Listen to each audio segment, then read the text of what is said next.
இறை இயேசுவின் அன்பு உள்ளங்களுக்கு இனிய வணக்கங்கள். இன்று கடவுள் நமக்கு கொடுத்த நற்செய்தி பகுதி புனித லூக்கா அதிகாரம் 16 இறை வசனங்கள் 9 முதல் 15 வரை. இந்த பகுதி முக்கியமான 2 கருத்துக்களை முன்வைக்கிறது. ஒன்று, நேர்மையற்ற செல்வத்தை பயன்படுத்தும் விவேகம்.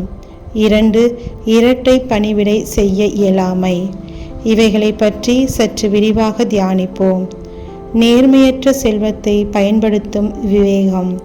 ஒரு காலத்தில் செல்வ செழிப்புடன் வாழ்ந்த ஒரு வியாபாரி இருந்தார். அவர் நேர்மையற்ற முறையில் செல்வத்தை சேர்க்கவில்லை என்றாலும் உலகம் திரட்டும் இந்த செல்வம் நிலையானதல்ல என்பதை உணர்ந்தார். ஒரு நாள் அவர் ஒரு முடிவெடுத்தார். நான் என் செல்வத்தின் ஒரு பகுதியை கொண்டு என் வாழ்க்கையின் இறுதியில் எனக்கு உதவக்கூடிய நண்பர்களை தேடுவேன். அவர் தனது பணத்தை கொண்டு ஏழைகளுக்கான கல்விக்கு உதவினார். ஆதரவற்ற முதியோர்களுக்கு அடைக்கலம் அளித்தார். ஊனமுற்றோரின் மறுவாழ்வுக்கு உதவினார். அவர் பல ஆண்டுகள் இதை செய்து வந்தார். திடீரென்று ஒரு நாள் அவர் தன் செல்வத்தை இழந்தார். எல்லாவற்றையும் இழந்த பிறகு அவர் சோர்ந்து போகவில்லை. அவர் இறந்தபோது அவர் உதவிய மக்கள், இவர்தான் நாங்கள் வாழ காரணம் என்று சொல்லி அவரது ஆன்மாவுக்காக உண்மையாக ஜெபித்தனர். இயேசு சொல்வது இதுதான். நேர்மையற்ற செல்வம், அதாவது இந்த உலகில் நாம் கஷ்டப்பட்டு சம்பாதித்தாலும் இறுதியில் அழியக்கூடிய செல்வம் நிலையானதல்ல.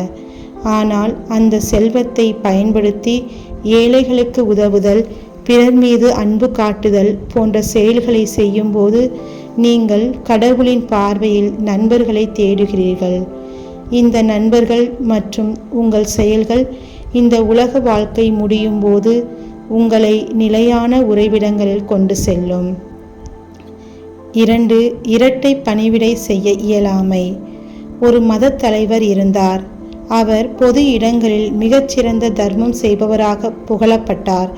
ஆனால் தனிப்பட்ட முறையில் அவர் தனது ஊழியர்களுக்கு மிகவும் குறைந்த சம்பளம் கொடுத்தார்.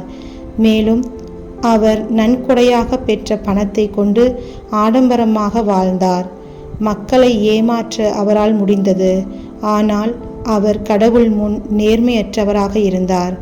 அவரது உள்ளத்தில் செல்வத்துக்கான பணிவிடை இருந்தது, கடவுளுக்கான பணிவிடை இல்லை. மக்கள் முன் அவர் உயர்ந்தவராக தெரிந்தாலும் அது கடவுள் பார்வையில் வெறுக்கத்தக்கது. ஜெபம். ஒப்பற்ற என் செல்வமே இறைவா, எம்மிடம் உள்ள அழியக்கூடிய செல்வத்தை அழியாத பரலோக இலக்குகளுக்காக பயன்படுத்தி நேர்மையையும் விசுவாசத்தையும் சின்னஞ்சிறிய விஷயங்களில் காட்டி எங்கள் வாழ்வின் நிலையான தலைவர் நீர் ஒருவரே என்று எம் வாழ்க்கை பயணத்தை தொடர இறைவா எம்மை வழிநடத்தும். ஆமேன்.